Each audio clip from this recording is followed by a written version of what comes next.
நல்லதே நடக்கும்.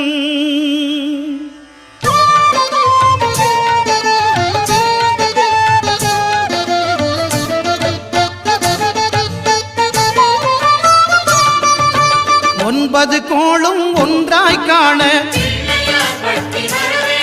அங்கு கற்பகம் என்னும் கடவுளின் மெய்யில் ஒன்பது கோளும் ஒன்றாய் காண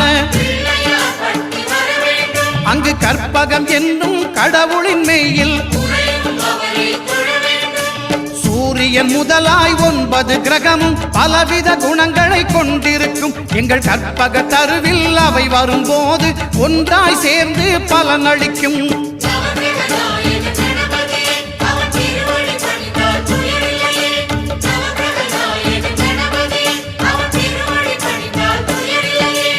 ஒன்பது